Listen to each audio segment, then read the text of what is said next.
Admission होने वाला है। ये मैंने अपडेट पहले आपको दे दिया कि पहले भाई 29 जुलाई को लास्ट डेट था, 29 जुलाई 2025 को, लेकिन इसको एक्सटेंड करके 13 अगस्त कर दिया गया है। 13 अगस्त 2025 तक आपके बच्चे फॉर्म भर सकते हैं क्लास 6 में एडमिशन के लिए। हेलो नवोदय एस्पिरेंट्स और प्रिय अभिभावक गण, स्वागत है आप सभी का रैंकर्स विद्यापीठ की ऑफिशियल चैनल में। आज के इस वीडियो में हम लोग डिस्कस करने जा रहे हैं नवोदय के विषय में।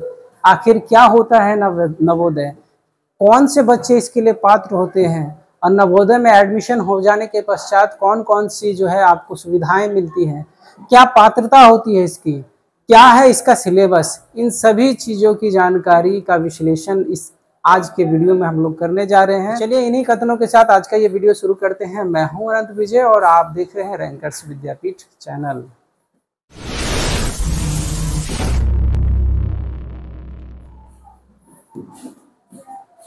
सबसे पहले अगर मैं बात कहूं तो मैंने इसके लिए नवोदय को एक शॉर्ट में जो है आप सभी को समझाने के लिए एक छोटा सा कुछ नमूना पेश किया है, और ये डिटेल मैंने जो भी लिए हैं वो नवोदय जवाहर नवोदय विद्यालय की तरफ से जो ऑफिशियल नोटिस आया था 2025 से 26 के सेशन के लिए, उसी का ये नोटिस है और उसी का नोटिस को देख के ये बनाया गया है। तो सबसे पहले मैं आपको बता दूं कि इस परीक्षा का जो नाम है वो है जवाहर नवोदय विद्यालय प्रवेश परीक्षा, जो कि वर्ष 2025 और 26 के स्टूडेंट्स के लिए 2025 सेशन इसका क्या रहने वाला है, 2025 से 26। इसका मतलब है अगर आप 2025 में फॉर्म भरने जा रहे हैं तो 2026 में आपका एडमिशन होने वाला है।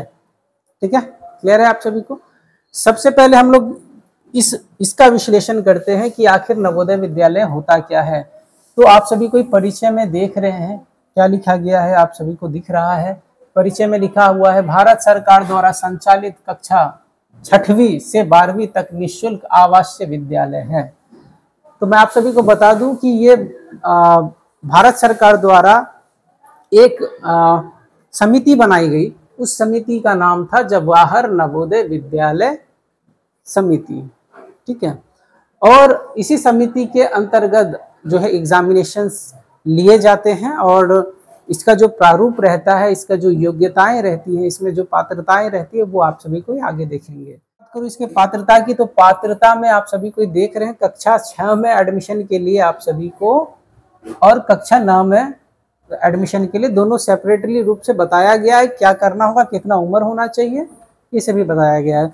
तो पहला चीज जो आप सभी को नोट कर रहे होंगे वो ये है आयु सीमा। कई गार्जियंस को आयु सीमा को लेके बहुत ही ज्यादा टेंशन होता है।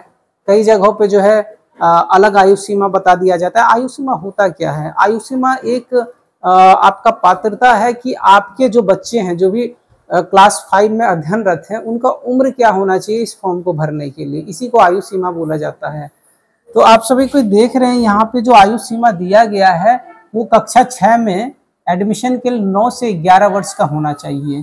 कहने का अर्थ है अगर आपका बच्चा 5 क्लास में है, अध्ययनरत है, तो उसका जो एज होना चाहिए या तो वो 9 साल का होना चाहिए, या तो वो 10 साल का होना चाहिए, या तो वो लेस देन 11 होना चाहिए। लेस देन 11 कहने का क्या मतलब है भाई, 11 साल से कम उसकी उम्र होनी चाहिए। ये कक्षा 6 में एडमिशन के लिए है।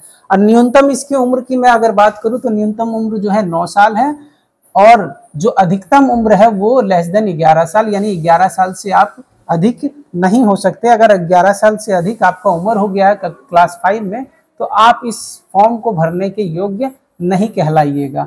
मेरे हिसाब से बहुत सारे गार्जियन को जो है एज लिमिट को ही लेके सबसे ज़्यादा समस्या होता है, तो इसको मैंने स्पष्ट कर दिया है आप सभी के लिए। फिर से एक बार बता दूं, और इस बार हम लोग लेते हैं कक्षा 9 का एडमिशन का। ठीक है, तो मैं आप सभी को सबसे पहले यह सूचित करूं कि कक्षा 9 में अगर आपका बच्चा अध्ययनरत है, अध्ययनरत होना चाहिए एक्चुअली क्लास 8 में। ठीक है, क्लास यानी कि कक्षा 8वीं में आपके बच्चे अध्ययनरत हैं फिलहाल, और उनकी आयु जो है 13 से 15 वर्ष के अंदर है। यानी इसके कहने का अर्थ हो गया कि आपके बच्चे की जो आयु सीमा है ना वो 13 वर्ष होने चाहिए, नहीं तो वो 14 साल का होना चाहिए, और नहीं तो वो लेस देन 15 ईयर्स होना चाहिए। अब इसको समझिए क्या मैंने लिखा।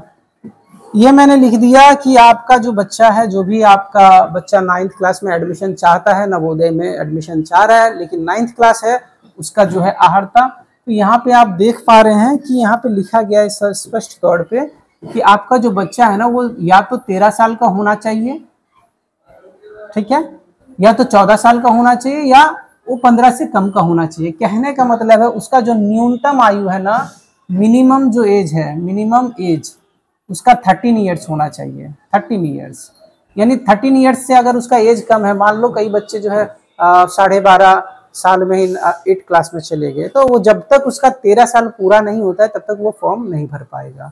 पहली बात तो ये याद रखनी है। दूसरा, अगर किसी का एज 14 ईयर है तो वो भी भर सकता है ना, और किसी का एज मान लो 15 से कम है, भाई 15 से कम है, 15 से कम है तो वो भर सकता है, वो फॉर्म, नवोदय के फॉर्म को 9th क्लास में एडमिशन के लिए भर सकता है, ठीक है। लेकिन मैं अगर बात करूं किसी की उम्र 15 साल हो गई है, अब भाई कोई बच्चा था जिसका उम्र जो है 15 ईयर हो गया, 15 साल हो गया है, 15 साल हो गया, इक्वल टू हो गया, यानी 15 साल उसने अचीव कर लिया है, तो वो इस फॉर्म को नहीं भर सकता है। तो ये रही आयु सीमा की बात, ठीक है। मेरे ख्याल में आप सभी को अब समझ चुके होंगे। आगे हम लोग चलते हैं, आखिरा होगा वो सिलेबस को लेके है, ठीक है। ये हल्का सा मिस्टेक है, सिलेबस हो गया, सिलेबस होता है, कोई बात नहीं, आप यहाँ समझिए। एक मोटा मोटी सिलेबस मैं आप सभी को बता देता हूँ कि इसमें पूछा क्या जाता है। अगर क्लास 6 की मैं अगर बात कर रहा हूँ, क्लास 6 की, किसकी भाई, तो क्लास 6 की मैं बात कर रहा हूँ, क्लास 6 की। तो क्लास 6 में आपको कुल मिला के 3 खंड होते हैं। एग्जामिनेशन जो भी होने वाला है आपका, उसमें कुल मिला के 3 खंड होंगे। पहला खंड आपका मानसिक योग्यता अर्थात मेंटल एबिलिटी टेस्ट कहलाएगा, और इसमें आप सभी को केवल और केवल चित्र वाले रीजनिंग पूछे जाएंगे। कभी कदार भूले भटके एक आध गो अन्य सीरीज या जैसे लेटर सीरीज या नंबर सीरीज से कोई आप सभी को रीजनिंग पूछ लिया जाएगा, लेकिन मैक्सिमम चांसेस होते हैं कि आप सभी को जो भी प्रश्न पूछे जाएंगे ना वो चित्र से रिलेटेड होंगे, मिरर से रिलेटेड होंगे, यानी कि कहने का मतलब है पेपर कटिंग से रिलेटेड होंगे। बहुत ही इजी रहता है। अगर आपका बच्चा सही मार्गदर्शन में अगर पढ़ता है, अध्ययन करता है, तो मैं दावे के साथ कह सकता हूं कि आपका बच्चा जो है नवोदय एग्जाम, एंट्रेंस एग्जाम को क्वालिफाई कर सकता है, ठीक है। अब इसमें मानसिक योग्यता में कुल मिला के 40 प्रश्न होते हैं, और मैं आप सभी को बताऊं एक बात कि एक प्रश्न का, एक क्वेश्चन का आप सभी को एक सही अगर जवाब देते हैं तो उसका 1.25 मार्क्स आप सभी को मिलता है। कहने का मतलब है कि अगर आपने 10 क्वेश्चन सही किया तो आपको 12.5 नंबर मिल जाएंगे, ठीक है। तो 12.5 बोल रहा हूँ, सॉरी, तो 12.5 नंबर मिल जाएंगे, हाँ 12.5 ही हुआ। चलो फिर दूसरा जो सेक्शन है वो गणित का है, जिसमें कुल मिला के 20 क्वेश्चन पूछे जाएंगे। अब गणित का सेक्शन बहुत बड़ा होता है, इसमें बहुत सारे चैप्टर्स होते हैं, लेकिन इसका जो वेटेज है वो केवल और केवल 20 क्वेश्चंस का होता है। और तीसरा जो खंड रहने वाला है वो हिंदी का रहने वाला है। इस हिंदी में भी 20 प्रश्न ही पूछे जाएंगे, ज्यादा नहीं पूछे जाएंगे, लेकिन इसमें सहूलियत क्या होती है बच्चों को, इसमें अनुच्छेद गद्यांश के रूप में पूछा जाता है। अनुच्छेद कहें या गद्यांश कह लें, ठीक है, गद्यांश के रूप में पूछा जाता है। उन गद्यांश को पढ़ने के बाद आप सभी को उसका उत्तर देना होता है। तो कुल मिला के आप सभी को इसमें अगर प्रश्न की बात करें तो 40, 20 और 20 कुल मिला के 80 क्वेश्चन हो गए। 80 क्वेश्चन का मतलब हो गया, 80 क्वेश्चन को मैं अगर मल्टीप्लाई कर देता हूँ 1.25 तो ये 100 मार्क्स बन जाते हैं। तो 100 मार्क्स का आप सभी का एग्जामिनेशन होता है। पिछले बार अगर कटअप की मैं बात करूं तो लगभग 83% जनरल का कटअप गया था, जबकि SC, ST, OBC का जो कटअप गया था वो लगभग 68% का था, और OBC सॉरी SC, ST का जो कटअप गया था शायद वो लगभग 68 का था, और OBC का उससे थोड़ा सा ज्यादा होगा, यानी 72 से 75 के बीच होने वाला है, ठीक है। अगर मैं बात करूं कक्षा 9 के सिलेबस की तो उसमें इंग्लिश पूछा जाएगा, भाई इंग्लिश पूछा जाएगा, जी हाँ आपने सही सुना, उसमें हिंदी भी पूछा जाएगा, उसमें गणित पूछा जाएगा, और साथ ही साथ सामान्य अध्ययन पूछा जाएगा। तो कुल मिला के आप सभी को देख पा रहे हैं यहाँ 35, 35, 70 और 15, 15, 15, 30, यानी कुल मिला के 100 क्वेश्चंस पूछे जाएंगे। 100 क्वेश्चंस का जो है आप सभी को 100 मार्क्स रहने वाला है, और इसी के ऊपर आपका मेरिट बनने वाला है। लेकिन दोनों के सिलेबस में बहुत ही ज़्यादा अंतर है। जो 6 क्लास के बच्चे हैं उनमें 3 खंड पाए जाते हैं, 3 विषयों का अध्ययन करना पड़ता है। एक है मानसिक योग्यता, दूसरा गणित, तीसरा हिंदी। लेकिन अगर 9th में आप एडमिशन लेने की सोच रहे हैं तो आपको इंग्लिश भी अच्छा करना पड़ेगा, हिंदी में भी अच्छा करना पड़ेगा, गणित को समझना पड़ेगा और साथ ही साथ सामान्य अध्ययन के भी विषयों को आप सभी को पढ़ना पड़ेगा। तो ये रही इसके सिलेबस की बात। सिलेबस के बाद यहाँ पे आ जाता है आवेदन प्रक्रिया कि आप आवेदन कैसे करिएगा, किस प्रकार से करिएगा, कब इसका फॉर्म निकलेगा, ये सभी चीज़ मैं आप सभी को बताऊं। तो सबसे पहले आवेदन प्रक्रिया में आप सभी को देख लीजिए, आवेदन निःशुल्क ऑनलाइन होता है भाई, इसमें कोई पैसा नहीं लगता, कोई भी पैसा नहीं लगने जा रहा आपका या आपके बच्चे का, जो भी है अभिभावक, किसी भी अभिभावक का पैसा नहीं लगने जा रहा है। आप चाहे क्लास 6 का फॉर्म भर रहे हो या क्लास 9 का, इसमें किसी भी प्रकार का कोई शुल्क एप्लीकेशन करने के लिए यानी ऑनलाइन करने के लिए कोई भी शुल्क नहीं लिया जाता है। लेकिन अगर मैं बात करूं इसके प्रक्रिया की, तो प्रक्रिया हमेशा ऑनलाइन माध्यम से ही लिया जाएगा भाई, इसका कोई ऑफलाइन तरीका नहीं होता है। अगर कोई बोले कि हम ऑफलाइन तरीके से आपके बच्चे को एंट्रेंस एग्ज़ाम का जो है एडमिशन फॉर्म भरा देंगे या एंट्रेंस एग्जामिनेशंस का फॉर्म भरा देंगे, तो वो झूठ बोलता है। इसका केवल और केवल ऑनलाइन माध्यम से ही इसके फॉर्म भरे जाते हैं, ठीक है। अगर लाभ क्या होता है भाई, मान लो कि मैं इस परीक्षा की तैयारी क्यों करूं, आखिर क्या कारण है, तो मैं आप सभी को बता दूं कि ये जो JNVST है, जवाहर नवोदय विद्यालय समिति, जो भी टेस्ट लेती है वो उसको क्रैक कर जाने के बाद आपके बच्चे का जो पढ़ाई है वो निःशुल्क होगा। निःशुल्क कहने का अर्थ है उसका कोई भी पैसा नहीं लगने वाला है। अगर आप BPL फैमिली से है तो कुछ नहीं लगने जा रहा है आप सभी को, ठीक है। अब छोटी सी रकम लगती है, अब जो कि आगे चलकर वो पर ईयर लगता है, तो वो 500 या 600 रुपये का मात्र एक छोटा सा फी लगता है, तो उसको नेगलेक्ट करके ही चले।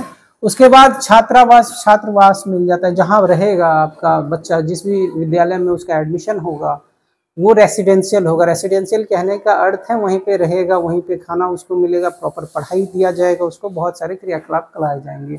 इसके बाद भोजन आप देख ही रहे हैं, भोजन भी दिया जाएगा। इसके बाद वर्दी का अर्थ है यूनिफॉर्म दिया जाएगा, ठीक है, किताबें दिए जाएंगे और स्वास्थ्य सुविधाएं जो भी वहाँ पे, मतलब ऐसा नहीं कि बच्चा सिर्फ पढ़ेगा, वहाँ ऑल टू ऑल ऐसा ही समझिए कि आप अपने बच्चे को अपने घर से निकाल के आपके खुद के रिलेटिव के पास पहुंचा देते हैं, ऐसे ही वहाँ पे बिहेव किया जाता है। ऐसा नहीं है कि आप अपने बच्चे को नवोदय में एडमिशन करा दिए तो वहाँ पे स्वास्थ्य सुविधाएं नहीं है, सभी चीज़ की सुविधाएं होती है और ये पूर्णतः मुफ्त और निःशुल्क होता है। अब बात करें कि कैसे करें तैयारी, तो कैसे करें तैयारी ये बहुत ही बड़ा क्वेश्चन होता है, जिसका आंसर पहला तो आप सभी को जान गए कि रैंकर्स विद्यापीठ का जो चैनल है वो हमारे अन्य सभी सोशल मीडियाज पे उपलब्ध है। आप जाके हमारे चैनल को देखिए, उसको फॉलो कीजिए, उसको सब्सक्राइब कीजिए और उसके माध्यम से अपनी तैयारी घर बैठे ऑनलाइन कर सकते हैं। दूसरा माध्यम क्या है, हमारा जो रैंकर्स विद्यापीठ है, ये जो रैंकर्स विद्यापीठ आप सभी को मैंने अभी थोड़ा देर पहले दिखाया, ये रैंकर्स विद्यापीठ इन सभी विषयों की गहनता से तैयारी करवाता है आप सभी को। मैं आप सभी को इससे पूर्व भी बताया था, अपने पूर्व के वीडियो में मैंने बताया था। नवोदय सैनिक यहाँ पे आप देख पा रहे हैं, मेरे ख्याल में दिख रहा होगा, नवोदय सैनिक दोनों की तैयारी कराता है, साथ ही साथ ये मैट्रिक की भी तैयारी कराता है, जो भी बिहार बोर्ड के बच्चे हैं उसकी भी तैयारी कराता है। तो फिलहाल अभी हम लोगों ने ऑफलाइन बैच सिर्फ नवोदय और सैनिक का बना रखा है, जो कि बहुत ही कम फी में अवेलेबल है। इसके बाद जो भी कोर्सेस आप देख पा रहे हैं यहाँ पे, ये कोर्सेस कुल मिला के मैं अगर बोलूँ तो जैसे इंटर आर्ट्स आप देख पा रहे हैं, आर्मी अग्निवीर की तैयारी देख पा रहे हैं, SSC रेलवे की तैयारी देख पा रहे हैं, बिहार दरोगा की तैयारी देख पा रहे हैं, राष्ट्रीय प्रतिभा खोज। अच्छा, एक चीज़ और मैं भूल गया था आप सभी को बताना कि ऑफलाइन में हम लोगों ने 2 बैच शुरू किया है। पहला बैच है नवोदय सैनिक का और दूसरा बैच है राष्ट्रीय प्रतिभा खोज। और इसके बारे में इससे पहले हमारे सर जो हैं, जो कि इस रैंकर्स विद्यापीठ के जो है इस्टेब्लिश करता भी हैं, उन्होंने बता रखा है कि ये राष्ट्रीय प्रतिभा खोज, जिसे NMMSS के नाम से जाना जाता है, ये क्या है और किस प्रकार से बच्चे इसका लाभ ले सकते हैं। तो इसके ऊपर मैं चर्चा इस वीडियो में नहीं करूंगा। अगर आप इंटरेस्टेड हैं तो वीडियो का लिंक मैं डिस्क्रिप्शन में दे दूंगा, आप जाके देख सकते हैं, ठीक है। तो फिलहाल हम लोग लौटते हैं अपने उस विषय पे जिस विषय का को लेके आज अभी का ये वीडियो बन रहा है, नवोदय की तैयारी को लेके। तो मैं इस वीडियो को खत्म करने से पहले आप सभी को एक चीज और बताना या दिखाना चाहता हूँ, ताकि आप सभी को दिमाग में कोई भी किसी भी प्रकार का कंफ्यूजन ना पैदा हो। ये तो मैंने जो ऑफिशियल जो नोटिफिकेशन आया था उसको पढ़ के मैंने ये शॉर्ट में बनाया था आप सभी को समझाने के लिए। अगर आप चाहते हैं कि नहीं भाई हम इससे संतुष्ट नहीं हुए, ये तो आपने लिखा है, क्या पता एज 9 से 11 है कि नहीं, है ना, क्लास 6 में एडमिशन के लिए, और 9th क्लास में एडमिशन के लिए 13 से 15 है कि नहीं। अगर आप संतुष्ट नहीं है हमारी इस बातों से, तो आपको मैं एक ऑफिशियल नोटिस दिखाता हूं जिसमें सब जो है बारीकी से लिखा गया है।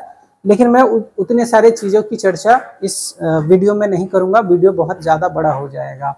जैसा आप देख पा रहे हैं ये जवाहर नवोदय विद्यालय सिलेक्शन टेस्ट 2026 लिखा हुआ है। जैसा मैंने बताया 25 से 26 सेशन के लिए है, यानी कि 25 में एग्जाम होने वाले हैं आपका और 26 में आपका एडमिशन होने वाला है। ये मैंने अपडेट पहले आपको दे दिया कि पहले भाई 29 जुलाई को लास्ट डेट था, 29 जुलाई 2025 को, लेकिन इसको एक्सटेंड करके 13 अगस्त कर दिया गया है।